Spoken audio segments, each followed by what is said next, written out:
Happy Monday to y'all. This is the Steve Deace Show, live and on demand here on BlazeTV, radio and podcast with myself, Steve Deace, Todd Erzin, and Aaron McIntyre. 888-900-3393 is the number. That's 888-900-3393. Steve at stevedeace.com. That is the email address, DEACE.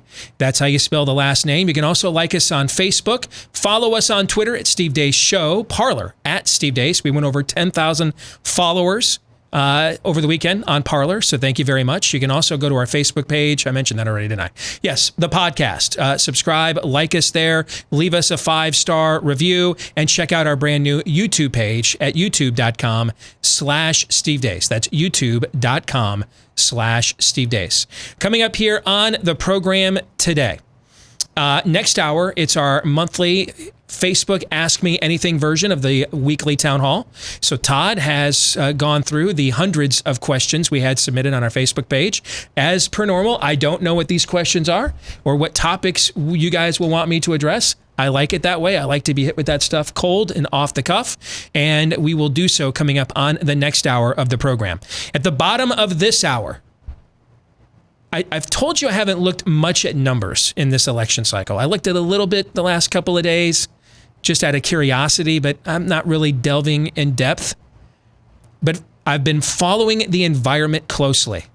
And maybe it's just me, but it seems like the environment in this campaign has dramatically switched in the last couple of weeks. And I could be wrong about that. We'll get into that with our good friend Bob Vander at the bottom of the hour. Find out if you two agree or disagree. But it seems like we've had a bit of a harmonic convergence here, where we saw a series of unfortunate decisions, if you're a Democrat, by your party and your standard bearer and his campaign. And then you had a convention that was far left kooky. And then it's almost as if the Republicans, and I hesitate to do this based on my long and unfortunate experience in the Republican Party. But it seemed almost as if the Republicans paid attention and came up with a convention and a message that was specifically tailored to counter the corner the Democrats backed themselves into. You've heard me for years complain that the Republican Party wants to serve the customers it wishes it had, right? Not the customers it actually has. You've heard me say things like that before, right? Doesn't it seem like for the first time in, man, I don't know how long, they spent a week serving the customers they actually have. And lo and behold, the whole environment has changed. It feels that way to me. And I offer up as evidence confirming my hypothesis, my premise here, that Joe Biden's leaving the basement, guys. I mean, the plan was hunker down and keep locked down until there's a vaccine. Meant we can keep Joe Biden in the basement until the election. All right, I think that's what it really meant. And I think he feels there's been some tremors in the force. And now he's going to have to put his his candidacy out there. So we'll get into that at the bottom of the hour. But before we get to all of that, here is Aaron's rundown of what happened while we were away. What happened while we were away, brought to you by Franz Ferdinand, is that you? It was another weekend of violence on the streets of some American cities, especially Portland, Oregon, where a caravan of Trump supporters decided to perform a drive-by rally with hundreds of cars driving through the heart of the city. You can probably guess how that turned out. As they drove from their staging area to the downtown area of Portland, they were met with Antifa terrorists pelting their cars with rocks from an overpass.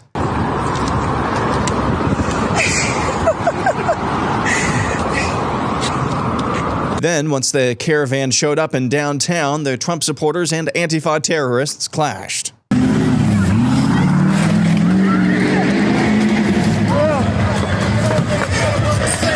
The evening's events culminated, sadly, when a Trump supporter named Jay Bishop was shot and killed execution-style on a Portland street. those of you who couldn't hear, Antifa members call out, quote, "We've got one over here, we've got a Trumper over here," before the Trump supporter was shot. After the murder, Antifa terrorists held a rally and celebrated the killing by burning a flag.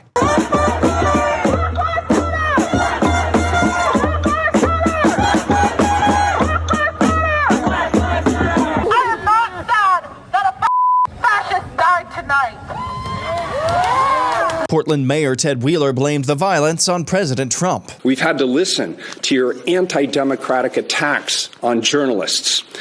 We've read your tweets slamming private citizens to the point of receiving death threats.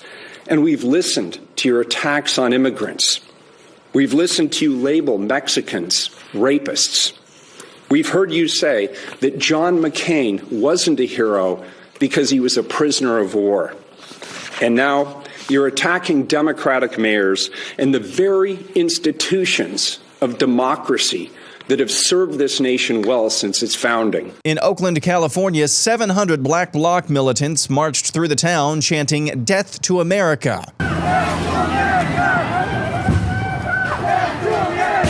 The mainstream media and some Democrats, apologies for the redundancy, have finally taken notice of the riots. MSNBC's Joy Reid tweets, "The riots are not Black Lives Matter marches gone wrong. Armed white nationalists are mobbing these cities to take advantage of protests and scare fellow white people into quietly siding with them." CNN's Chris Cillizza tweets, "Trump's efforts to label what is happening in major cities as riots speaks at least somewhat to his desperation, politically speaking, at the moment." Cillizza attached a picture of a burning building to that tweet. Kamala Harris, who literally promoted a fundraiser to bail rioters out of jail during the Minneapolis protests, joined Joe Biden in condemning the violence without specifying, of course, Antifa or Black Lives Matter involvement. Moving on, and in coronavirus news, a New York Times expose over the weekend sounded the alarm on how the United States is testing for the disease. Essentially, what the Times found is that the threshold for detecting the presence of the virus via PCR testing, which is the method the vast majority of tests in the United States have used to detect the virus, has been artificially amplified to the point that, under normal circumstances, anywhere from 40 to 90% of a state's lab results for COVID would not be positive. Much more on that later on today's show. Also, the CDC confirmed what they published not long ago, just 6% of coronavirus deaths in the United States were caused solely by COVID-19 during the pandemic, while 94% had another serious underlying condition. Ethical skeptic, a researcher and data analyst, and a must-follow on Twitter for coronavirus analysis, put these numbers into perspective. He estimates around 45,000 deaths were caused by the virus, while another 118,000 would have died later in the year. He also estimates around 47,000 people were killed as a result of the lockdowns in the United States. Check out this shot of tens of thousands of people packed around the Lincoln Memorial and Reflecting Pool this weekend. Not sure why I put that in there, just random facts with Aaron. Presidential election polls, the Real Clear Politics polling average of battleground states shows Joe Biden with a 2.7-point advantage over Donald Trump. Back in 2016, Hillary Clinton enjoyed a 4.6-point advantage at this same time. A new Zogby poll shows Donald Trump garnering 20% of the black vote. Zogby is a C+ rated pollster by 538. And finally, leftist online blogs if Trump loses the election. Okay, traffic is way down. Congratulations, Kamala got 9 shares. Press conference goes smoothly. The first lady looks nice. No one's reading this garbage. What is this, a listicle of the top 1 worst former presidents? Orange retard leaves White House a mess? He's just a guy now. No one cares. Look, okay, I'm like 20 years old and I hate Trump. That's pretty much all I know. We're supposed to be journalists. Give me something, a homophobic governor, a sexist senator. You know, Biden's a white man. This is supposed to be our bread and butter. Run Biden's the real racist. Oh, we're just going to use right-wing talking points now? Kamala was a pig. That's going to be something. She's beautiful. Or it doesn't matter if she's beautiful. I don't even know what to think anymore. And that's what happened while we were away. Ton to get to out of that montage on today's show, but then also in the overtime, you had Aaron give you a lot of updates of what's been going on with riot culture, the ongoing insurgency against America. We're going to get into that more in the overtime today because Kenosha, Wisconsin police have announced that the arrests that they made out of what transpired last week were individuals who came from, get this, 44 different cities. 44. Not 4. Like if it was 14 agitators from different cities, we'd be like, wow, that was clearly like an orchestrated event, right? We'd be like, clearly this is like an organized attempt at destabilizing, at the very least, Kenosha, if not using Kenosha to help destabilize America. It was like 14 cities, right? If it was like 24, we'd be like mind boggled. 44. 44 different cities, folks. If that is not evidence of domestic terrorism, then nothing is. And we will get into that today in the overtime. BlazeTV.com/Deace. That's where you can go if you'd like to subscribe to Blaze TV. BlazeTV.com/Deace. Go there. You'll get a discounted subscription today. You won't miss the overtime or any of the other exclusive content we do each day here at Blaze TV. And then if you're already a Blaze TV subscriber, thank you. And just go to BlazeTV.com/Deace later today when you'll be able to watch it once it gets posted. We'll get into some of those election numbers. And if you're going to follow, if you want to get into the polls now that we're past convention, let me help you with the mistake I made in the last election. Except the electorate is too polarized around the country. In fact, it's balkanized. There's too many places a Democrat can't win, no matter who they nominate, and too many places a Republican can't win, no matter who they nominate. And so really, if you're going to follow any polling at all, the only polling trend line that really matters is what's going on in those swing states and those battleground states. And if you go back, I've made this mention before, the Real Clear Politics polling average almost nailed Hillary Clinton's victory margin in 2016. The polls were not wrong. I mean, there were some polls that were way off and some that were closer. That's why you use an average. There's no perfect pollster. That's why you want, wisdom in a multitude of counsel. That's why we like the RCP average. And it almost nailed the 2016 general election popular vote. But if you go look at those battleground state polls, as we came to election day, they were almost all within the margin for error all over the country. But a lot of the forecasters, myself included, figured that Hillary had the organizational advantage because we saw the same thing in 2012 when the battleground state polls across the country were also very close. And within the MOE, and then Barack Obama organizationally made that margin up on election day and won a lot of those states by 2 to 4 points. We figured Hillary would do the same. She didn't.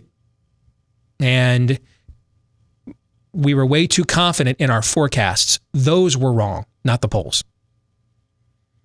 So what those battleground state polls are telling you right now is the race is within the margin for error where it matters the most. And the race wasn't within the margin for error where it matters most a few weeks ago. I think things have changed quite a bit. But we'll get into that at the bottom of the hour with our good friend Bob Vander. I want to zero in now on the fact that it is possible there's fewer than 700,000 actual cases of coronavirus in America. Fewer than 700,000. Because it is possible we've overestimated our count by 90%. If you take 90% away from our current count as of this morning, that would be 617,560 cases. Now, how is it possible that we could have overestimated our count by 90%? The New York Times story that came out over the weekend, I don't even know what to say about this. As skeptical as I have been all along, since the hard data never added up to all the panic porn we were receiving, this New York Times story about how poor our COVID testing is, it took my breath away. Basically, the New York Times has confirmed that we knifed our civilization for nothing. Now, the virus isn't nothing. That's not what I'm talking about. But we knifed our civilization for nothing. All beginning from a very flawed premise. Now, allow me to explain. Okay? Let me unpack this story for you. The PCR testing we've largely been using for coronavirus is too slow and too sensitive, which some people have been pointing out for months. And some of them were even getting banned from social media for making this point and saying this. one of the people who warned about the road we went down, it was once considered the world's leading infectious disease expert until about March 12th. He was the world's leading infectious disease expert until he dared advocate hydroxychloroquine as an effective treatment for COVID-19. And March 12th was the date that President Trump cited his findings at a White House coronavirus task force briefing. And now suddenly Didier Raoult was a quack. But he pointed out the proper viral load threshold for coronavirus way back on March 26th. He suggested a level of 30 in this paper. That was published, as you can see on the bottom, on March 26th, over 5 months ago. He said, because anything, he says in this paper, anything below a viral threshold sensitivity level of 33 is not contagious. However, the PCR testing that we have been using in this country is a level of sensitivity as high as 40, anywhere from 37 to 40. That's where it could be we're off from 40 to 90%. It varies by state. Some states go to 37, some states go to 40. If they all did 40, we'd be off by 90%. Raoult was ignored by our CDC, that whole trust the experts thing, and other countries throughout the world. For reasons the New York Times doesn't really explain, we put an unprecedented sensitivity level on the coronavirus testing instead. I'll leave it up to each of you to determine for yourself why we would have made such a decision and what the motivation to do so would have been, coincidentally, in an election year with the greatest economic boom we've had in 20 years. You can decide for yourself why we would have created such a high threshold for this virus. I can't think of any reasons, really, why we might consider doing something like this. I'm at a loss, so I'll leave it up to you. But by making the threshold significantly more sensitive than it needed to be, we amplified what are essentially viral artifacts as positive tests, meaning the patient had so little of the virus or had shed the worst of the virus so many cycles ago that the patient was no longer contagious, yet was still being rendered as a positive case nevertheless. Newsweek has a story out today about all those positive tests at the University of Alabama you've been reading about with the students coming back. No hospitalizations. Almost no one has shown up symptomatic so far. That ties into this. Our sensitivity level for what is a positive test is extraordinarily higher than it should be. So a whole bunch of people, a lot of them young people, are testing positive when they're either asymptomatic and not contagious, or they, because of their health level, shed the virus several cycles ago. All that's left are the artifacts of the virus having already gone through their system. To quantify this for you, 40 to 90% of positive tests in state labs across the country are no longer positive, depending on whether their positive test threshold is 37 or 40. And therefore, those people are past the point of being contagious. That's right. In some states, their positive case rate could be exaggerated by 90%, according to the New York Times. Allow that to sink in for a moment. 90%. This also means we forced how many hundreds of thousands, if not millions of people across the country to self-isolate or quarantine who never had to. And that's just because of false positives due to bad testing. That doesn't even count the millions we locked down out of the panic over asymptomatic spread. And what you find is these asymptomatic people's threshold is below the line of contagious in most cases. That was the whole impetus behind the lockdowns. All these people were going to test asymptomatically positive, and then they'd go out and infect grandpa, who we didn't save anyway, and got a bunch of people killed in the nursing homes. When it turns out, if you're asymptomatic, chances are your score on this sensitivity test is so low, you're no longer contagious. From the beginning, we were told to trust the experts, except there were experts sounding the alarm about lockdowns and this testing scam all along. They were ignored, except on shows like this. On April 27th, Dr. Scott Atlas of Stanford University, that is one of the top 5 medical schools in this country, came on this show, and what did he warn us about? That we were destroying ourselves with junk science. We were throwing out the laws of biology, virology, immunology. He kept referring to this over and over again, acting as if there was no established science. We didn't know what a coronavirus was. We've been studying them for 60 years because they cause one of the causes of the common cold. Instead, we acted as if we were in the dark ages. He has sadly been proven right over and over again. Now, thank God that he's now on the White House coronavirus task force. While President Trump made a colossal blunder not placing people like him there 5 months ago and surrendering the country to the media-beloved quacks of Fauci and Birx, Democrat presidential nominee Joe Biden is out there arguing for even more of this scam. Says he'll listen to the exact same people who screwed us on all of this already. Once again, folks, we as a country have been failed by our bureaucratic state. Given the damage done to our freedoms, healthcare system, and economy based on our reaction to this virus, this may be our government's biggest failure yet. This is Iraq plus TARP plus Obamacare times 10. At the very least, after the initial 15 days to flatten the curve, the last 5 months of hell we've put ourselves through was for nothing. Zip, zero, zilch, nada. All that suffering, all those family businesses, all that time away from loved ones, all those family events, all the division for nothing.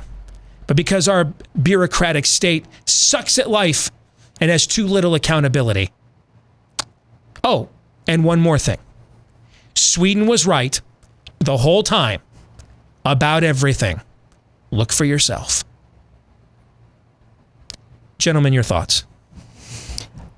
It's striking that this is in the New York Times. And when you compare it to what you're going to be talking with Bob, like the change of the landscape right now, is there just enough critical mass going on in enough places that people can, I know the depths of depravity can go really, really low. And we'll keep lying to ourselves about any number of things. But there's just so much lying going on and on so many fronts. I think the dam is just breaking. If this is in the New York Times and if we are seeing what we think may be happening, it doesn't matter like Orange Man Bad or anything. Like I can't, with kids going back to school might be the thing. Like that's a line. I love my kids and here I am thinking they should go back to school. How can I believe all this other panicky nonsense? How can I believe all this stuff about lighting inner cities on fire? And it's always the error going the same direction. These are Democrat-controlled places. And they can't believe that nonsense about, it's Trump because he's racist. I just think the dam just seems to be breaking. If this is in the New York Times, they're like, we've rode this train for 6 months now. I can't, in good conscience, do this anymore. I don't know what else to say. Aaron?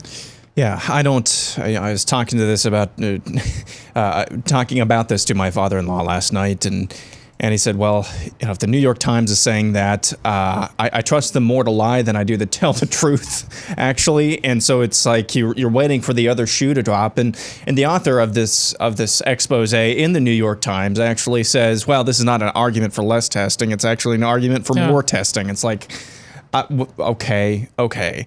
But to illustrate part of your point, Todd, the thing that I keep trying to figure out over the last 5 months, what do the vast majority of the American people actually think about this? Actually think about the response to coronavirus? Because on the one hand, I see those stories that we've had and those studies that have been put out about my generations and other generations, what they think the actual risk to them is, how worried they are about the virus. And one of those studies said upwards of like 9 million people or whatever it was they thought had died from the virus here in the United States. I see that And then I hear from the listeners on our show, and it's just this dissonance here. And as I was prepping for some of the B-roll in that video, I went back and I just Googled trust the experts, and I Googled follow the science, and I put a custom date range on there of just March 1st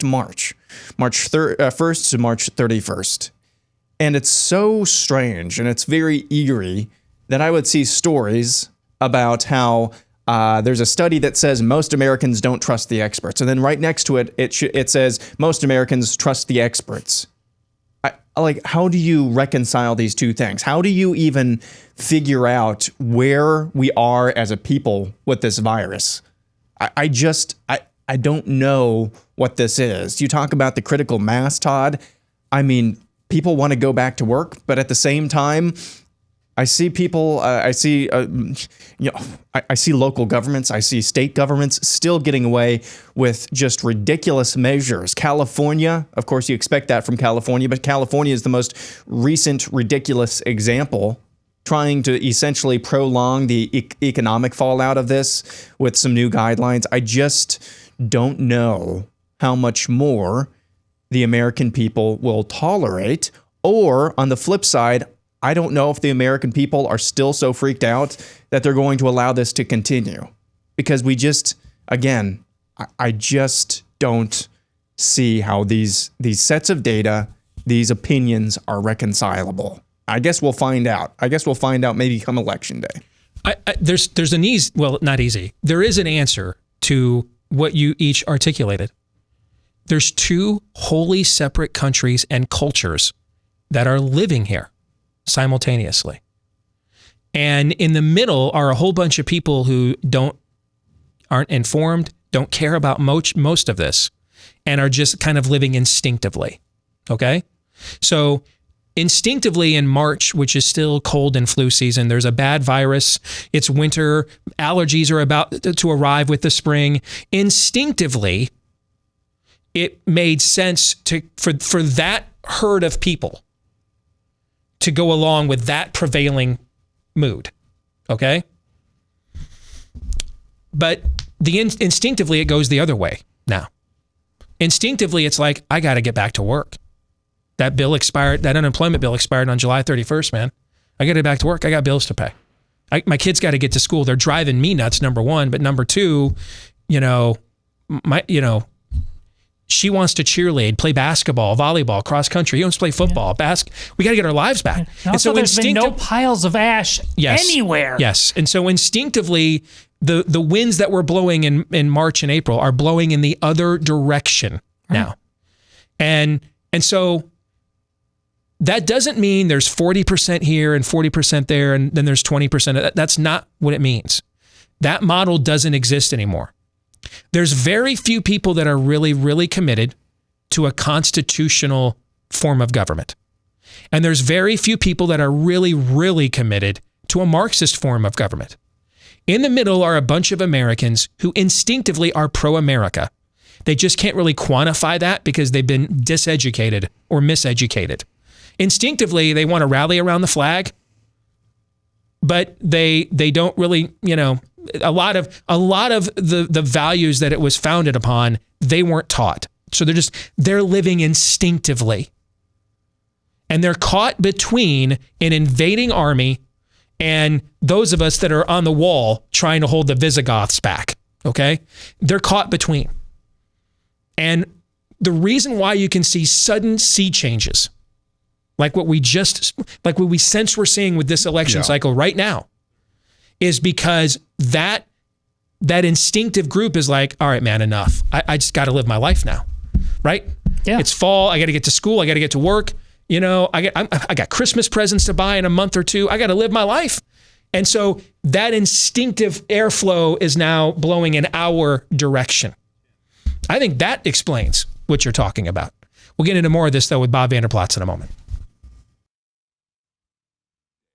We were just discussing this a minute ago, but I mean, so many students across the country are still caught up in the politics of coronavirus, and their education hangs in the balance. To support this next generation of freedom-loving Americans, Patriot Mobile is running a school days promotion right now until September the 12th. You can choose either a free phone or a free month of service when you switch to America's only conservative cell phone carrier. That's Patriot Mobile. Plus, instead of charging you hidden fees and funding a bunch of left-wing gobbledygook, Patriot Mobile will donate a portion of your bill to Students for Life instead.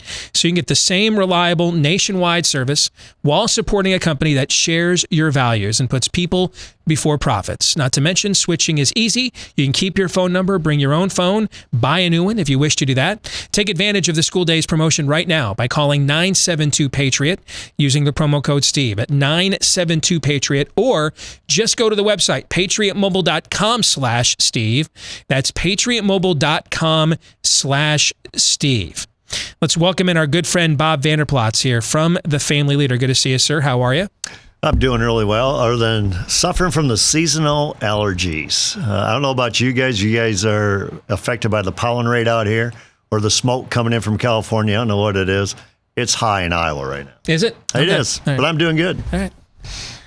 I feel better, more refreshed since I'm sitting next to you. Well, I have that effect on people never. So I've never heard that. 64 days from today is the 2020 presidential election. And you and I have been talking about this for months, and I've brought it up on the air a few times.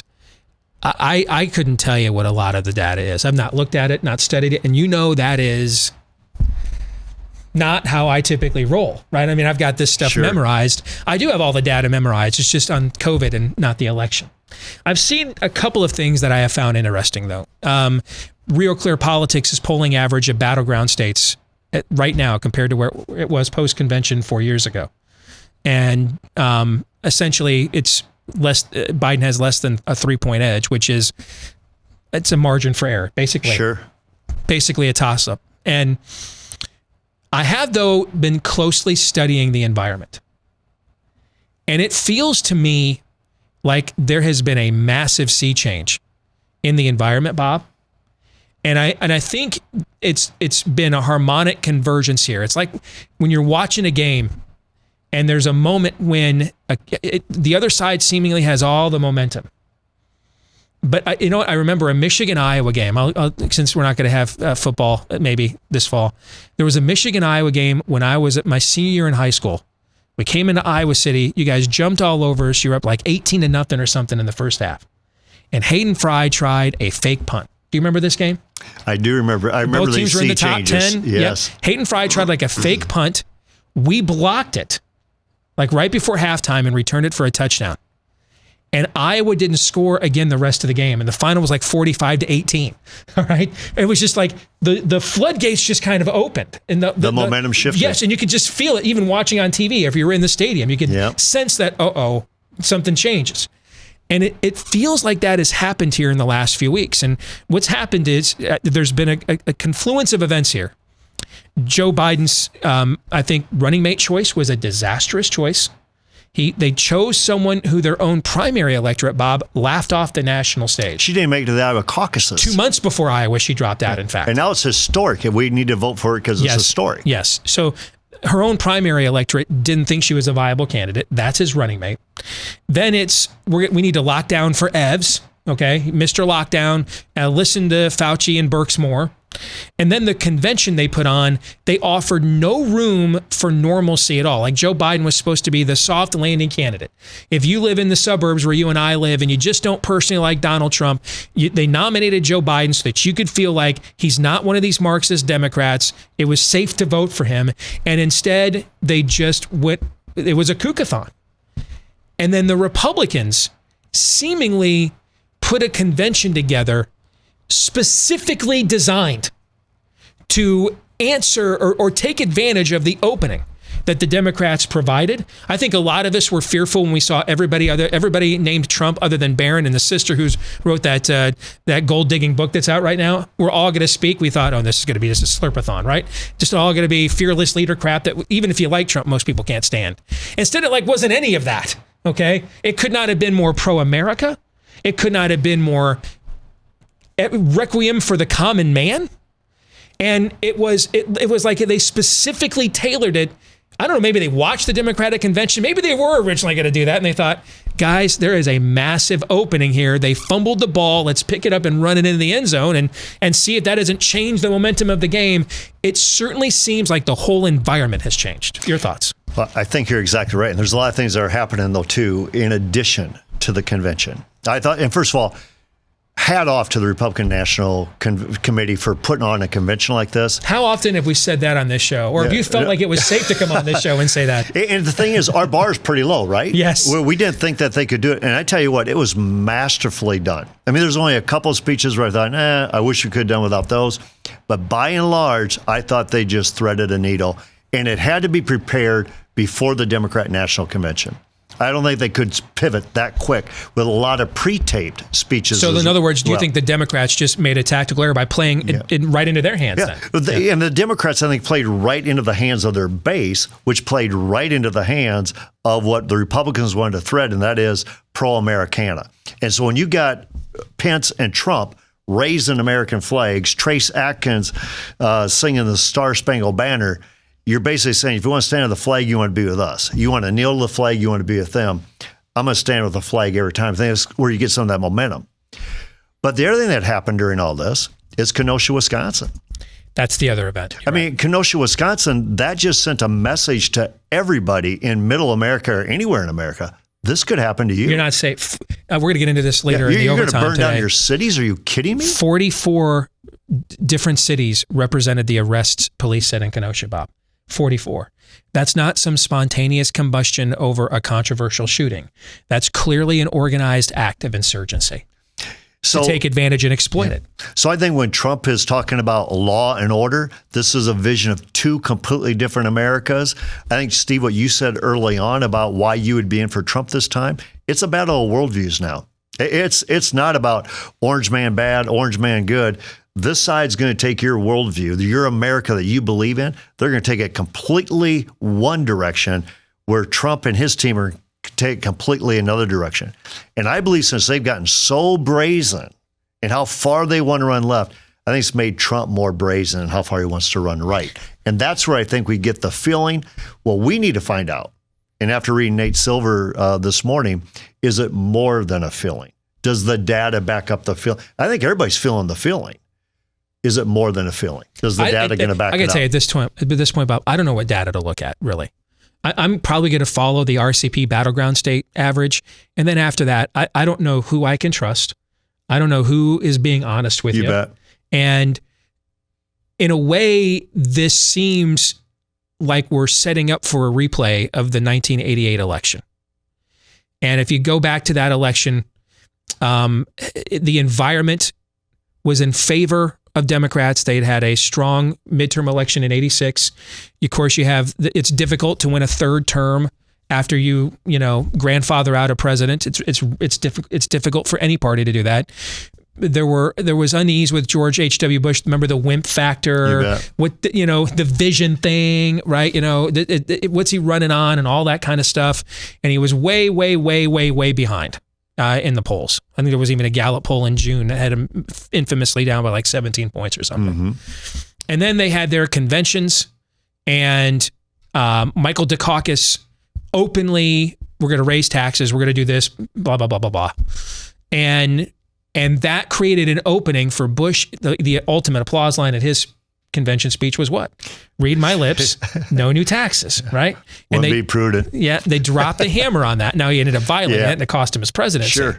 But if from that time forward, Dukakis ran as a proud Massachusetts liberal at the time, which in 1988, we'd be like, could we have more Democrats like that in 2020, right? But in 1988, it was like a scandal that he was like a card-carrying member of the ACLU, right?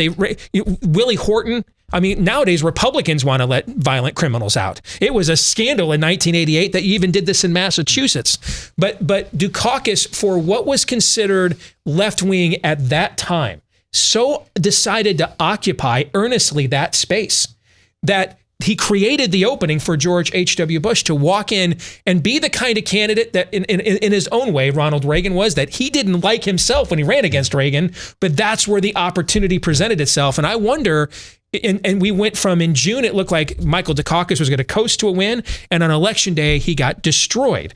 I wonder, are we setting up for a similar sea change here? I do believe, as a matter of fact, the phone calls I've taken, the emails I've received, you're seeing people who are feeling this feeling. like this isn't just going to be a win for Trump. This is going to be a slam dunk for Trump. And I think Trump senses it as well. That's why he continues to go out on rallies now. And then he mocks Biden about after Labor Day, he's going to come out of his basement. That's 10 days from now. In Trump land, that's an eternity, meaning we're going to be all over the place by then. So he's just highlighting the contrast. The other thing that I'll say, though, Steve, is anecdotally, there are more Trump barn signs and flags everywhere around where I see, where I bike, where I ride, all those things, than I see anything with Joe Biden. So what do you two think really quick? What do you guys think? I just think the confluence of events. I think the Big Ten versus the rest of college football starting in the optics. There's no solid footing to fall on Biden and the left right now. If you're not transgendered or burning a city down or just want to lock everything, like what's the other thing they give you? Well, at least there's that. What's the safe landing spot? There's nothing. There is nothing. And that's where, again, you can handle that for, I hate Trump for 1 month, 2 months. We are on month 6 and you're sending your kids back to school and there's just a psychology involved here. Like you're not giving me a single safe place to land. I will lie to my teeth that I ever voted for Trump, but I'm still going to do it. It Aaron, we had this conversation, was it just a week or so ago on this show, about the bubble of the Biden campaign. The number of people in the internal polling that said they were voting against Trump as opposed to voting for him.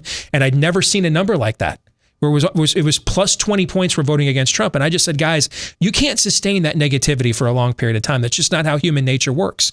People for presidential elections need to feel like they're voting for something. And is it possible that the Biden campaign this is a bubble when a market gets overinflated?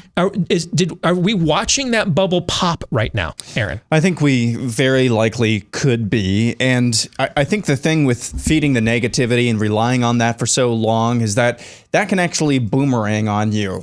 Okay, so I don't like Trump because he's a misogynistic, racist, homophobic, xenophobe as well. I don't like him personally. But then your option is the guy whose supporters are burning down Kenosha. That can boomerang on you really, really quick. And then the other thing that I would say as well, I wish I really had just a heart or a window into the heart of the everyday American, just kind of the average everyday man or woman who, when cases and deaths started to subside in June, and then the riots and the marches and the lack of social distancing and masks and all that thing, all of that picked up during June, and they thought, okay, that's fine. Maybe this is a legitimate reason to march as well. But now this weekend, after our second wave or whatever you want to call it, you see tens of thousands of people packed around the Lincoln Monument as well as the reflecting pool. How does that play? You talk about psychology as well. How does that play? I don't think you can. One time, maybe people will be generous and say, "I'll let that slide." The second time, are you serious? I can't. I'm in the Big Ten footprint. I can't watch my college football team. Yeah. I can't send my kid to school, but you guys I can watch this on my news. Yes, and here's the thing as well, and President Trump tweeted this a big play the other night as well. If you're in that Big Ten footprint, or if you're in a state like Michigan where there's basically no football whatsoever being played this year, and you're watching Austin Peay versus Central Arkansas on Saturday night in an exciting game, what are you thinking right now? Exactly. By the way, any of those players dead yet? Did they make it out alive? The only piles of ash are in the Democrat-controlled cities that are burning them down. And I think where they're cornered here, I know they want to try to outflank Trump now and blame the riots and everything on him. The problem is, and Lisa Booth is a great follow on Twitter, by the way, very glib. She just made this point, and instead of stealing it, I want to give her credit. Okay. She tweeted out, if Joe Biden and Kamala Harris actually thought President Trump was responsible for the rioting, why didn't they blame him and mention him then at the Democratic convention? Why didn't it come up then? When they had the whole platform to themselves, why didn't they use that to pin the rioting on him? They, as a party, got caught with their hand in the cookie jar here. They got caught doing out loud in the broad daylight what shows like this have been telling you for years they've been doing, which is playing footsie with these insurgent leftist groups in order to feel like they could manipulate them or target them or corral them, Bob, to get the power they want. And now this genie is out of the bottle and everyone's watching this play out on their television sets. And they're seeing that there were 3 Antifa arrests in Portland yesterday, okay? A social worker and 2 teachers. A band director. One of them was a band director, all white. You can't make this stuff up. And people are seeing that, why, my teachers union that doesn't want my kid to go back to school, how come they have the same rhetoric as Antifa? Gee, I don't know. All people may be sinful. You've heard me say this for years, right? Yeah. But they're not all stupid. Hey, I think you're exactly right. And the genie is out of the box. They have supported this stuff. They're burning down their own cities. They thought it was going to hurt Trump. When you get Don Lemon on CNN saying, guys, we need to back off, the riots in these cities because it's starting to hurt us in the polls. The whole idea was, let's make an unstable America and we'll get Joe Biden in. Let's make an unsafe America and we'll get Joe Biden in. Let's keep everybody locked down. We'll get Joe Biden in. The problem is people are starting to see through it, as Aaron just pointed out. And as they're seeing through it, they're going to hold them accountable. I think Trump is right to just double down on this. And if I were him in that Big Ten footprint, I would make it part of my campaign speeches. Let's play football. Let's get him back in the game. I think stay on the law and order, stay on the reopening. The Democrats have given you all kinds of room now to even be moderately pro-reopen and look like you're fully on board. Like you could be reopened with a mask mandate now and you look reasonable compared to the position that they have staked out. They have just essentially said, we will give the entire mainstream to Donald Trump if he wants it. I think that's what we've watched take place in the last couple of weeks. And if there's anything Donald Trump understands, it's how to take advantage of an opportunity when it's presented to him. And I think what we're seeing, Steve, is we're hopeful that Common Sense America sees this. And that's why the feeling is he's going to win and win big. We're going to find out what you think when we come back. It is our Monday Town Hall, our monthly Facebook Ask Me Anything edition. I look forward to seeing the topics you will want us to address when we return. And greetings. Happy Monday. Back for hour 2, live and on demand here on Blaze TV, radio, and podcast. Steve Deace here with Todd Erzin and Aaron McIntyre. Our Monday Town Hall coming up here in just a few moments. 888-900-3393 is the number. Steve at stevedeace.com is how you can email us. Like us on Facebook. Follow us on Twitter at Steve Deace Show. Parler at Steve Deace. Last name is DEACE. And you can go to our new YouTube channel at youtube.com/Steve Deace and get free samples of this show that you can view each day. Share with others if you wouldn't mind. Also, if you're a podcast listener, we love you all too. Thank you very much for carving out some time for us each day. Please make sure to keep smashing that subscribe button for us. Leave us a 5-star review wherever you podcast from. Thank you to the thousands of you that have done those things for us already. The more of those we get, the more it helps the show to grow. Also, a big announcement I want to make is right now, pre-sales are now available for my new book, A Nefarious Carol, the sequel novella to A Nefarious Plot, which, by the way, today, pre-production on the film began about 2 months ago. Full production on the film actually begins today, as we speak, today.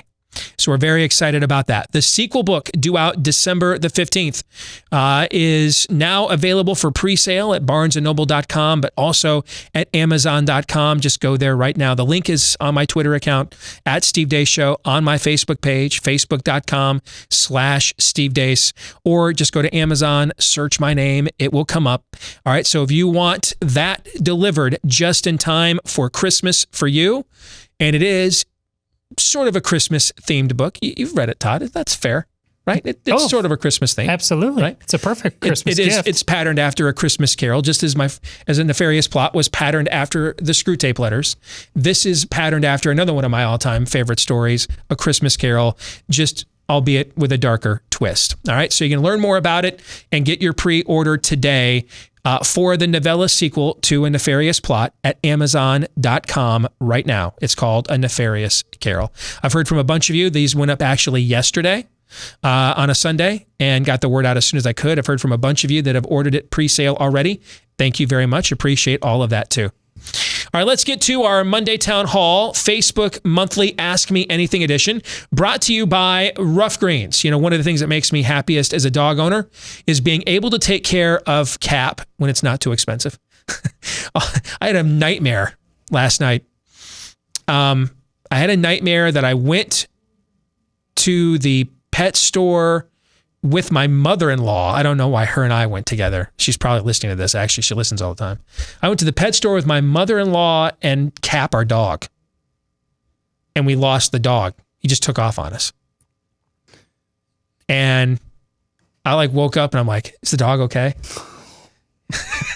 It was so real. I lost the dog and my kids are like, never forgive me. Okay. So if you want to take good care of your dog, I guess number one, don't go with your mother-in-law to the pet store. Although the dog actually loves my mother-in-law more than he loves any of us. He loses it if she comes over and doesn't take him home with her. But this is the other reason though that we give Cap Rough Greens, because I have to take very good care of this dog. Otherwise, my kids will let me have it. Okay. Rough Greens VitaSmart wants to help your dog with where we need help. Just like us, dogs have all sorts of complex nutritional needs. They need vitamins, minerals, antioxidants, probiotics, omega oils, etc. Things they would get in the wild if they weren't domesticated, but it's left out of their domesticated food. Often what you're buying in the store is dead food. Like a lot of the food we buy is dead. That's why we buy supplements. Same thing our dog needs as well. That's where Rough Greens comes in. It's a supplement you sprinkle on your dog's food, and it's full of all the healthy things your dog's going to love and need to be healthier and happier. And apparently it tastes great too, because our dog Cap absolutely loves this stuff. You can take the Rough Greens 14-day Jumpstart Challenge today for just $14.95 and see if you don't see a difference in your dog in 14 days or less when you go to roughgreens.com/blaze. RUFF is how it's spelled. roughgreens.com/blaze. All right, let's get to it. We do this each month, and we let you submit questions on our Facebook page. I don't see any of these questions. Todd, you selected the questions that Aaron will then ask me for the rest of the hour. So, Aaron, you're up. Very nice. Looking forward to this today. There is one. I know you like to be hit cold, but I'm just, I'm going to make you break out in a cold sweat. There is one regarding eschatology coming up later on in the program. Let me put it this way. I am more open to having eschatology conversations than I ever have been in my entire career. All right? In fact, Commenso Festival. Let's do this. Is that a trumpet I hear, or is that the bumper music? Yes. We'll start, though, with Randall Davis, who says, Steve, we all know of, and you often demonstrate your vast knowledge of pop and rock music and bands. I haven't followed pop and rock music that much since I became a Christian in 80 and then was introduced to Christian contemporary music in 83. Do you have some Christian contemporary music you listen to, or any favorite artists or bands you like, or style of music, favorite songs? If so, what and who? Yeah, I have intimate knowledge of pop culture music pre about 2002, and not so much thereafter. So a lot of the newer stuff, unless I picked it up from my kids, a lot of times playing, pop music, Guitar Hero and stuff with them, I learned some songs and stuff that I like. But I don't have much knowledge before. If it's pre-2002, I am your Huckleberry. Now, why 2002? Well, I got converted about a year later, and then I was the Jack Black character from High Fidelity, if you know that movie. I was the music snob, except for Todd likes to bust my chops for the fact that Mariah Carey's Music Box and Guns N' Roses' Use Your Illusion 1 and 2 came out the same week when I was in college, and everybody went to the campus store to get the GNR album, and I went there to get the Mariah Carey CD. You like to bust my chops for that, but beyond that, I was kind of the music snob. I had to know who the new bands were first and stuff like that. I was very, very proud of my CD collection. My wife and I got married, and when she moved in and wanted to pollute I had quite the. I took all my money and put it in a stereo set. I had concert-sized speakers in my living room. I had alphabetized and itemized CD collections. Okay, and when she moved in and just came down, that very first day and started filling up empty slots in my CD towers with toxins known as Poison and other bad 80s hair metal, I said, what you doing? No, we're not We're not doing that here. No. You can sing along to Bret Michaels' "Talk Dirty to Me" in another room, in another CD tower. I was that guy. All right. Shortly after I got converted, I got up one morning and I was just like, a lot of this music is like really self-loathing. So I just went to the used CD store. I mean, I spent years compiling this collection. Hundreds of CDs and stuff I had, and ended up just selling most of them. And then we got into digital. That's enough. We got into digital music now. I don't really have any CDs anymore. I think the only CDs I still have is many years ago, I bought a refitted collection of every Led Zeppelin album with the album art, everything, but in a CD form. And it's called The Vault. And I still have it in my man cave now. That's like the only CDs I still own. So, I mean, I went through like a musical taste kind of sea change thing too.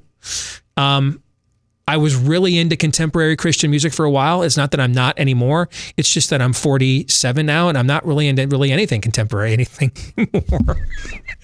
Okay. But when I loved Mercy Me, loved Casting Crowns. Those were absolutely two of my favorites. Tell you what, here's what I can do right now. If you want some recommendations, I will go on my Amazon Music. Hopefully I have my phone on silent. And I have an entire section here in my music. So I have a Christmas section, a country faves. I've got things broken down by decades.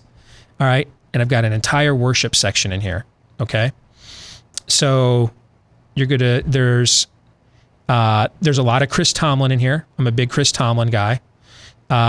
There's some Nicole C. Mullen in here. One of the coolest things I ever got to experience as a dad is one of my good friends paid, obviously he's wealthier than me, paid for Nicole C. Mullen. He flew her here, paid out of his pocket to shock his wife at for a surprise birthday gift. That was her favorite contemporary Christian music singer. Paid for her to fly to his home in suburban Des Moines and had a birthday party for her. And Nicole C. Mullen just showed up and just started singing.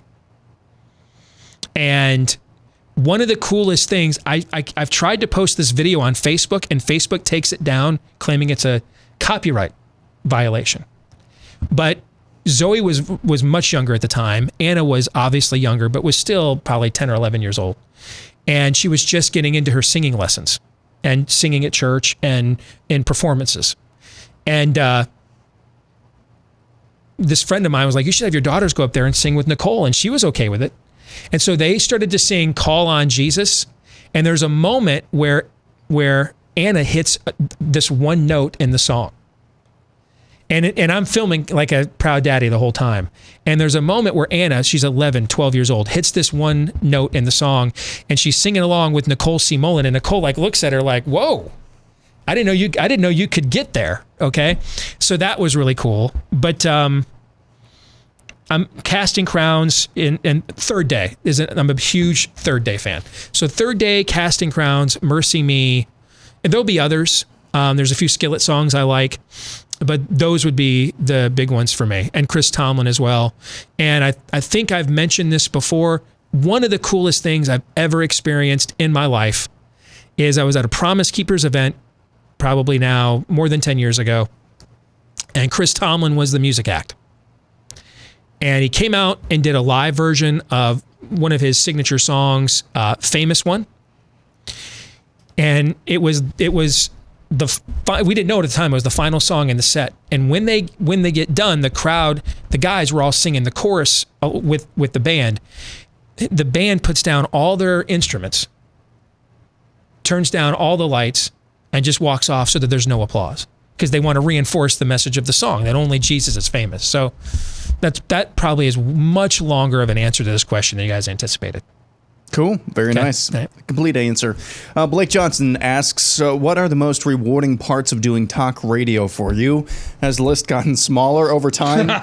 I've done political talk radio and find it increasingly difficult to keep going with it the more our society seems to morally crumble. How do you push forward? A few things. This is one of the few things in life I might legitimately have a chance to be excellent at. Okay? So it's not like, and being really good at this, I think I've talked about this recently, being really good at this makes it difficult to transition out of it because you just get so tainted by the partisanship that people have a hard time. It's a little bit, what's the acting term? I think it's called typecast, right? Yeah. And Tom Welling, he had it in his contract for 10 years on Smallville that he was never going to wear the super suit because he thought it would typecast him. Of course, what the hell's Tom Welling been in since Smallville went off the air, right? So the very last episode of the show, when he finally reveals himself to Metropolis, it's the culmination. He is Superman. They CGI'd all of that and it looks terrible. His career would have been helped by putting on the Superman suit, I would guess. But actors are afraid of being typecast in certain roles, right? And so if you're going to do this really well, you're going to get typecast. It's going to be difficult to transition out of this. I mean, I was reading something the other day where like Notre Dame is thinking of shunning Lou Holtz, one of the greatest coaches they've ever had. You didn't really? Yes, because of the speech he gave at the RNC calling out Joe Biden for violating Catholic teaching on abortion and saying that that's, that's not Catholic teaching. You can't claim to be a Catholic and be pro-abortion. Yeah. And so, I mean, if you're almost 90-year-old Lou Holtz and you essentially rebuilt the Notre Dame football program and it's not been the same since you left, right? And this is a private religious school. And if he can get tainted by his own tribe, his own religious tribe on politics, by politics, a guy like me, how would I transition out of this? You're kind of almost stuck. Once you get, it's hard to get into. And then once you're in, it's like the mob. It's really difficult to get out. Okay. So that's part of it. It's one of the few things in life I might have a legitimate chance to be excellent at. And it happens to also be another thing that it's a little bit like if you're really, in a way, it's kind of hard to transition from porn to mainstream actress or actor. It's really difficult to transition from this into something else because you're just kind of branded by the politics of it. And then the other part of it that keeps me going is I get to work with two guys I really like on a personal level that make it fun. A lot more fun than if I just came in here and did this on my own and was pontificating. That just having a chance to partner with them and that energy level makes it more enjoyable than it would be if I was on my own. Todd's energy level. Yes. And the third thing is, there's worse ways to make a living than to get paid for standing up for what you believe in. Know what I'm saying? There's worse ways to make a living than that. A lot worse ways. But trust me, there are plenty. There's been plenty of times I'm just like, man, am I really going to do this the rest of my life? I don't know, but I'm going to do it today. Very well said. Up next, Becky James. Have you been following with the movement Stand Up Michigan? They're at 300,000 signatures to repeal the 1945 law giving the governor so much power. This is the first I've heard of it, actually. And so this is a very clever way to get exposure on a national show and a very clever way for Todd to manipulate the process for it to gain exposure on the show. That was not the only... somebody else, a different name, asked the exact same thing, which is why I paid attention. Now, I'm going to warn you, though, that could hurt you. Meaning, if you're just, 300,000 is nothing to sneeze at. But if you're going to start getting championed on a national show like this, and we're on Facebook's radar, they're fact checking us all of the time, by the way. So I'm a little concerned that having us tout you, like, I would recommend you not have me link on my Facebook page to your group. I'm dead serious. I'd recommend you don't have somebody like Glenn Beck with a far bigger audience than what I have to do it. So go populist, not partisan, is what you're saying. Yeah, because you don't want to get on their radar too much. They're canceling groups like yours. They've been doing it since the start of the lockdowns. Now, you guys have found a clever way to oppose the lockdowns without opposing them, which is we're doing an issue advocacy of repealing executive power. That's a clever way of doing it. So maybe having us here at the Blaze amplify a group like yours, maybe you've kind of figured out a way to do an end run around it. If it was a straight up end the lockdowns in Michigan, absolutely having us pick that up and champion it for you would get your group banned. I've seen other groups, all kinds of these groups get banned. So that's a pretty clever way of kind of doing an end run around the Facebook algorithm, meaning the avocado toast lefties that decide what you get to see. I like it. Up next is Richard Kaiser, who asks, I keep hearing how smart Trump is. In spite of that, he sure has bungled the COVID thing big time, in my humble opinion. And the peaceful protests are another problem, saying things like it is patriotic to wear a mask. And we are working at warp speed to get a vaccine. Do you really believe he's on our side? Well, let me start with the first statement. I think we have to define smart. Let me start with myself. I think a lot of people think I'm smart because I was blessed by my maker with an insane amount of recall capacity. And then he gave me a talent to communicate a lot of that recall in a way that makes it accessible to other people, right? But I mean, I'm not like a deep-seated intellectual. Guys, I failed the math portion on the ACT. I've told the story a million times. I flunked the quick trip managerial exam because I couldn't remember how to multiply and divide fractions. So there's different ways to define smart. Do I think Donald Trump is intellectual? No, not at all. I think Donald Trump is the uncle. I've used this analogy before too. He's the uncle that annoys you on Thanksgiving because he's retired and just watches cable news all day. And he thinks because he reads the chyrons at the bottom that he's deeply informed. And then the minute you bring in some fact that you know is true that blows up whichever narrative he's buying into that Thanksgiving, he gets belligerent on you. Okay. And so you've just decided that the only way to to not have this happen and ruin everybody's Thanksgiving in this year is I'm just not going into that room. I'm not going to the room where they're watching cable news. I'm going to the room where they're watching the football game, right? Okay. But I think he's extremely clever. He is crafty. I guess we'll use that term. He's very clever, very crafty. He has an impeccable sense of timing when it comes to advancing and defending his brand. And I think those are great assets for acquiring the presidency. But they only go so far in maintaining a presidency, particularly in the times in which we live now. If he had been president, say 20 years ago, when there's a clip going around, and I shared it on my Twitter feed yesterday, when Tucker Carlson did a show on MSNBC. Aaron's like, that happened? Yeah. I mean, 20 years ago, Alan Keyes had a show on MSNBC, guys. And he's too right-wing for most conservative media nowadays. All right? But Tucker Carlson had a show on MSNBC 20 years ago. And he just looks like a younger version of himself right now. Like that's what Tucker Carlson looks like. He's just got the locks are more flowing than they are today. It's just, right? And he's on television. You got to see this clip, man, with Rachel Maddow. And I didn't recognize her. She's like that's like what you see on TV now is not an older version of the woman in this clip. This is like a different human being. She's undergone like a metamorphosis. Like you wouldn't recognize her at all. At all. Like a different human. But they're having this collegial conversation about the 2000 congressional elections and what the latest poll numbers show and what the breakdown is. And they don't agree, but it's very civil and they're yanking each other's chains. Have you watched this clip? No. Yeah. And they're going, have you watched it, Aaron? Yeah. Am I underselling that does not look like Rachel Maddow whatsoever? Just joking around. No. But, and I saw this clip from Barstool Sports. They tweeted it out and said, hey, wouldn't it be cool if we could get Tucker Carlson and Rachel Maddow to have a conversation like this these days?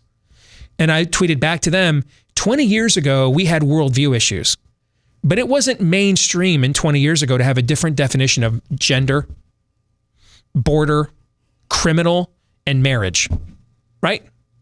It was 20 years ago. We didn't have that. 20 years ago, the idea that the state would come in and say, you as a religious believer have to make a cake with the message that you think is right out of the doctrines of hell, or we're going to put you in jail. Nobody would even contemplated this. They weren't doing that in San Francisco 20 years ago, guys. 20 years ago, the idea that the U.S. government would come to a convent of nuns that had taken a vow of chastity and say, we think you guys really should, pay for baby kills. What? Am I being punked? Maybe there is the multiverse. This is not, maybe that's on another Earth, but we don't do that on this one. All right? It's when the fundamentals aren't as frayed now as they 20 years ago as they are now, it's much easier to have. Now you're just kind of ball busting. You have disagreements, right? Maybe even some passionate ones, but I don't think you're a terrible human being for disagreeing with me. But if you have a different definition of criminal than I do, I might. If you have a different, no matter which side of that divide you're on. Kind of hard. I think rioters are thugs and criminals. I think rioters are peaceful protesters. Where's the middle ground there, Todd? Find it for me. Do you know where that's at? Yeah. I don't know where it is. I think marriage is between a man and a woman. I think marriage is whatever the hell you want it to be. And if you don't agree with me, I think we can, take your freedom and liberty away. Okay. Well, let's talk compromise. Where is it? Do you know where it is? It doesn't exist. I don't think it does. I think, that you should stay locked down in your homes, but we're going to open the border up and let people from Mexico invade Hidalgo County with their COVID cases so that the entire state of Texas now has to wear a mask outdoors because we won't secure our border. What's a citizen? Aaron, do you know where the middle ground is? Where's the 50-60? Where's even the 70-30 there? Do you know? I don't know where that is. Do you know where it is? No. I don't either. You know what I'm saying? Yeah. A lot of these were things that weren't even on the radar 20 years ago. So, guys, 20 years ago, it was a scandal that the president got oral sex from a consenting adult and lied about it under oath. We now have one president that we know had sex with a porn star while his wife was pregnant. Was she nursing maybe? I think she had actually had Barron. And then the other guy has a history of creepy ick factor, creepy Joe videos, smelling women's hair, hugging them too tight, grabbing them, etc. Well, has had a staffer in the last year come out and accuse him of things, and that got memory hold. And one of the best U.S. senators right now is an open bisexual woman. Straight up. She's one of the best senators we have right now in terms of not necessarily her voting record, although it's better than half the Republicans, but just like her interest in trying to find like common sense solutions and work with people across the aisle, right? I think she's one of the best senators we have right now. The idea that she could possibly be elected being openly bisexual 20 years ago was not even on the radar, man. Not even in California would that happen. So it's harder to come to civility now. And 20 years ago, a guy like Donald Trump, I think, could have run a much more streamlined presidency in that environment. Because much of what went on would have been a negotiation. And that's his thing, right? That's what he does, negotiate stuff. The problem we have now is the worldview chasm is stark. And his worldview is not really deep. He's an instinctive American. That's why he responds well to that crowd, because he's instinctive. He's not really anchored by a worldview. And that's why I think a lot of times he makes arguments that are emotional and instinctive rather than philosophical and logical, and taking down the very premises that he is being attacked with. So I think we've got to even answer what the question smart, what the definition of smart is. And in terms of therefore being on our side, then we got to define it. What's our side? I will tell you, I see the two sides differently than I did 4 years ago. And it's in reaction to what I see. Go look at the convention the Democrats ran 4 years ago, and look at the one they ran 2 weeks ago. That's another Earth, man. That's a totally different country they're talking about. And so I feel like if I don't react to that, I'm kind of deceiving myself, right? Oh yeah. I think I have to react to what they're telling me who they are. This is their chance to put their best foot forward. So, should I just assume that they were just lying to me then? They could have been, but they chose to convey to me that their message is Kooksville. That's their message. So Richard is very concerned about Trump's art of the deal. we've become very concerned about who the left is telling us what their art of the deal is. And it is what you said for a while. Either you slit your own throat or we're going to slit it for you. So I see our side now as there's the left America, a hostile invading force. And then there's what's left of America. Do I believe Donald Trump is a member of what's left of America? Yeah. For sure. Do I think, in fact, I don't even think that's a debatable point. No. I agree. Now, if you define our side differently, I might have a different answer. I might disagree with you about what the sides are at the moment, okay? But I think we have to define, to answer your question, what is smart? How do we define that? And how do we define our side? And I think the way that you answer those two things probably determines how someone would answer your question. Now, you may have a different definition of who's on our side. Okay. You're entitled to that. You may feel as if you morally can't justify voting for Donald Trump no matter what. I mean, okay. I'm trying to think can you think of in a single moment you've ever known me or worked with me that I have urged someone to violate their conscience, even if I disagreed, if I thought they were coming from a place of legitimate, thoughtfulness. No, because then is the same is true. Donald Trump is not the main variable. I agree, he's not. The second you do, that's where things get really hard. I agree. Whenever you make him the main variable, you become either Cheeto Jesus saves or Orange Man bad, right? And we're just not into either one of those here on this show. We'll get to more of your questions here in a moment. You know, trying to sell your home is challenging in any environment, but especially get your shot glass ready in these unprecedented times. That's right. Hopefully the FCC is listening. We mixed in our mandated reference to the unprecedented times in which we live. We got it in. Take a drink. But especially trying to sell a home in these unprecedented times is difficult. That's why you need a real estate agent who's going to come in and take charge of the situation. Now, where would you find such an agent? Where would you find an agent that you can trust? I know. How about a place called realestateagentsitrust.com? It is Glenn Beck's company, and they put it together because they had their own difficulty finding real estate agents that they could trust, and they didn't want to go through that again, and didn't want our listeners and viewers here at The Blaze to have to suffer through that as well. Because let's face it, an agent isn't going to put right there on their website, I'm not very good at this. They're not going to do that. They're not going to list on their website skills, procrastination, not returning phone calls, getting at the last minute asking you, hey, can I bring a buyer by when you've been home for 10 minutes? They're not going to do stuff like that. Hey, what do you think about another open house this weekend that no one shows up at? Can you clean your house immaculately for us one more time? They don't say that on the site, right? So you want somebody that's going to do the vetting for you, and that's what they do for you at realestateagentsitrust.com. The name, again, kind of says it all. Realestateagentsitrust.com. That's realestateagentsitrust.com. Let's get back to our Monday Town Hall. It's our monthly Facebook Ask Me Anything edition.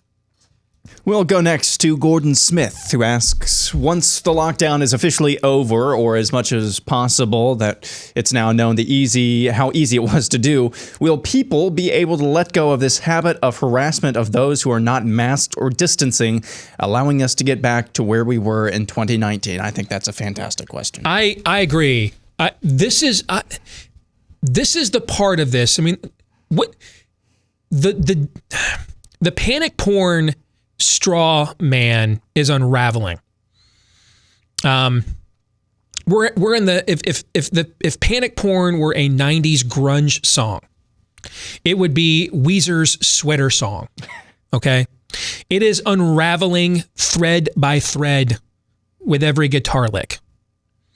And now you've got the CDC, and we had this stat for you last week. Now everybody's jumping on it. The CDC admitted last week that 6% of deaths were actually from COVID, not with COVID. Now let me tell you what that doesn't mean. That doesn't mean that there's less than 10,000 deaths, because 94,000 deaths had nothing to do with COVID. That's not what it means. It's a little bit like if I was a smoker, did I die of lung cancer or did I die of smoking, right? Okay. Well, one kind of led to the other. Okay, there's a reason why they're called comorbidities. They come alongside the morbidities you have and exacerbate the situation. So you've got to look at it more broadly than, well, that just means that 94% of the deaths are fake. That's not what it means, but it does mean that a substantial amount of them are. Yeah. Especially when the average, I believe, is 2.6 comorbidities per death, according to CDC. So it's not just that they had a comorbidity, but that it was 2.6 comorbidities. So it's pretty obvious when you start talking about, when doctors are telling you, hey, if you've got autoimmune, like our Glenn Beck has, so he self-isolated for quite a while here, but he's back at work, or diabetes, these are things that weaken the immune system. So it's pretty obvious that what COVID-19 is, if you have something that threatens the efficacy of your immune system, this thing will give it more cowbell. That's who you, and now that also then would be why it primarily kills who? The elderly. Because who has the weakest immune systems? They do. They do. Who has the most comorbidities? They do. They do. Okay. What's a nursing home? A cauldron of comorbidities and immune deficiencies. That's really what it is, right? So that is unraveling. The case numbers are unraveling because of now we're looking critically at the testing, the New York Times story that we had earlier in the show. Really everything. Because if we don't have to register them as a positive case because they're not contagious, do you know what that does to the whole asymptomatic spread canard? Doesn't eliminate it, but it obliterates it as a talking point. Because there's a reason why we don't feel like if you're asymptomatic with the flu, we have to lock the country down. Because the amount of ways that you'll communicate that asymptomatically isn't worth the cost of that, because very few people are going to get an asymptomatic death from a flu. I think there was the largest contact tracing study that's been done of the virus. Came out about 2 weeks ago, and it found 8% of the cases. 8% out of over 3,000 cases it contact traced. 8% could be traced to asymptomatic spread. And they were all some of the weakest cases in the sample. So if we're testing a whole bunch of asymptomatic people as positive that aren't contagious anymore, that asymptomatic spread canard is out the window. That's gone. That talking point's dead as a doornail too. Everything Team Lockdown argued against for the last 5 months has all been wrong. It's either been a lie or wrong, depending on the person. Either they were just wrong or they lied to you. So this narrative is completely unraveling in real time as we speak. I believe this time next year, you're going to get ready for college football with home and away games and fans packed in the stands. I do believe that, regardless of who wins in November. Same thing with the NFL. Here's what I don't know. Whether you'll have to wear a mask if you go. That's the part I don't know the answer to. And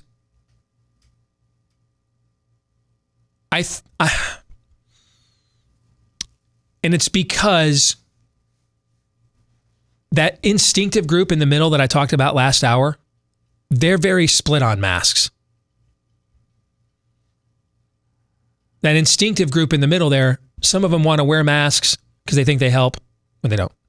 Others are like, screw that, I'm not wearing a mask. But they don't have the best reason for not wearing a mask. They just don't like them. You know what I'm saying? Yeah. So that instinctive group in the middle, I don't know where they will be. I don't. Let me give you a plausible scenario. Next cold flu season, we don't have a second wave, per se. Nothing like what we feared. But we do see not even a mass spike in new cases, but a spike of the deadly cases because it's cold and flu season. Immunity systems are already weakened that time of year, and we get another round of elderly kind of deaths. And you want to keep the kids in school, mask up. I think there's going to be a very small percentage of us that will stand up and fight that in February of next year. So while I think there will be an NCAA tournament next year, and I think there will be fans there, I think it's possible you could all be wearing masks if you want to go. Where the mask debate goes is the one area I'm not certain of how that ends. So today's the deadline. Denmark told us that they were going to put out a controlled study on masks by the end of August, and today's August 31st. We've heard nothing. Now, Denmark isn't mandating masks, so we're all assuming that their controlled study on masks and COVID-19 isn't going to recommend wearing masks. Otherwise, the country would have mandated it, right? But we don't know that. Are we going to do a controlled study in our country?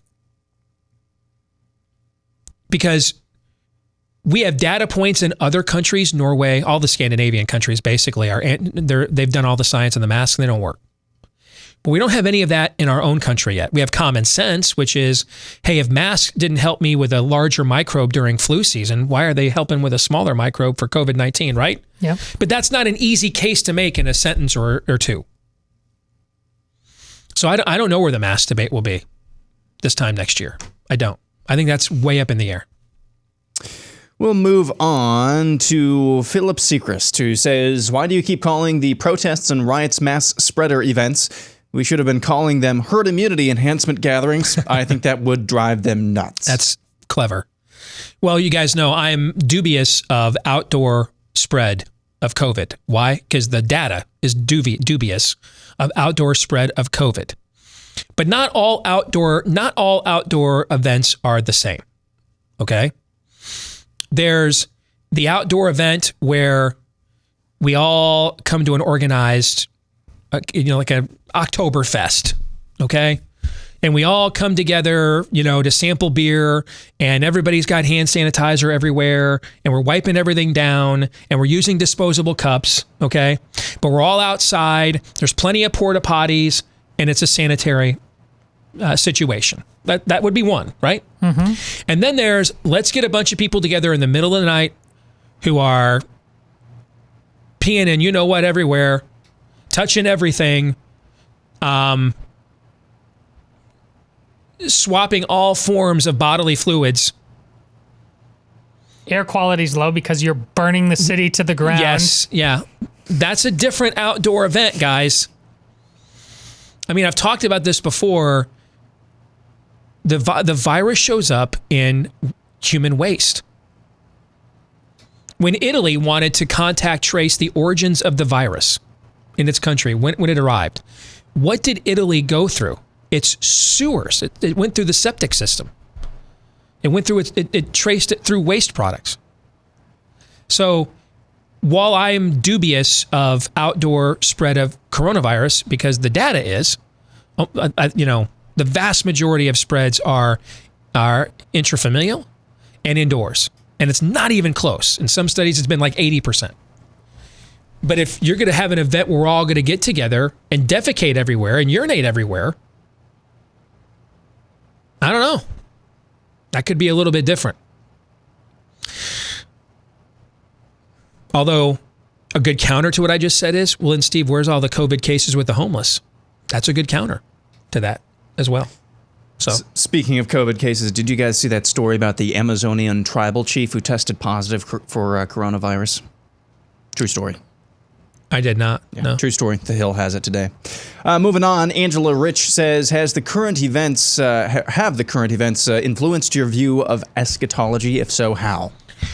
Well, it's not the greatest, hermeneutical premise to have. That's what's called eisegesis, where you take events as you see them or experience them in your own life and impose them on the Word of God. Right? So then there's what's called exegesis. You want to be on that side, where you let the Word of God influence your view on the decisions you make in your life and the events that take place in your life. So I kind of think that if I just decided now I was pre-mill all the way based on what's going on, I'd be doing the wrong side of the argument here. But I'm also a human being. And experientially, does it seem intellectually more attainable for me to see how the masses could be dumped into a scenario where they would agree to take a mark, for example. Some sort of technological signature that says it is safe for you. You're viable for you to take part in the public sphere. I mean, we're literally talking about this right now when it comes to vaccination. So yeah, sure. Could I foresee how a mass deception could cause the world, for the most part, except for a select few, to lose their damn minds and go along with it? Asked and answered, Your Honor, right? We've been living through that for the last 5 months. So just speaking for me personally, and I've talked about this with my own conversion, the fact that Christianity sufficiently answered the most important questions of this world. I didn't say it satisfactorily answered them. All right? I didn't say I liked all the answers I got, but they were sufficient. Intellectually, they were sufficient. It was reason. It was not just faith, but there was reason there. The same applies to, other to the theological views that come from Christianity. It does seem more intellectually sufficient and palatable to me that such a chain of events could occur. But that doesn't mean still, though, that the biblical case for that position is any stronger than it was before. Don't confuse those two things. You know what I'm saying? Yeah. My intellectual acceptance is not the same as biblical exegesis. I'm not the Bible. I'm Steve. That's all. All right. Kelly Adkins says, is it a sin to drink alcohol? I've always been taught that it is, but I don't know of anywhere in the Bible where it says this. Well, we get into all kinds of arguments with this, but I mean, Paul says to Timothy to drink wine because the water where he is traveling, serving, makes him sick, turns his stomach. Jesus' first miracle was to turn water into wine. Now, when you come up with these things, there are people who are adamant about the alcohol thing, and they'll get into like arguments of, well, that wine wasn't as fermented in the first century as it is today, and all those other things. So I believe attempting to use anything of this world to medicate yourself out of the responsibility and purpose of your life that is divinely given is idolatry and a sin. Whether that is sex, and sex isn't sinful, it's how we perpetuate the species and one of the strongest expressions of intimacy that we grant to one another. But if I'm using it for that, then it is. And I think that probably applies to things like, and again, this is my view, but you're asking me, that applies to things like alcohol. My wife has not seen me drunk in over 20 years, but we have enjoyed going out, about once a week for the last few weeks. We still can't, the state is open, but there's still not a lot of really fun things to do. Yeah. And so one of the things we've enjoyed doing is going in and sampling different martini flavors and things of that nature. But she hasn't seen me drunk, since before we had children. It's Steve at stevedeace.com. Thank you. All right, that's it. Good questions this month, guys. But they're good questions most months. I always enjoy doing this. I have a ton of fun with it. We're going to stick around and do the overtime and talk about domestic terrorism. BlazeTV.com/Deace if you don't want to miss that. For the rest of you, we are back at it again tomorrow, noon to 2 Eastern, right after Glenn Beck here on Blaze TV, radio, podcast. Until then, John 3:17.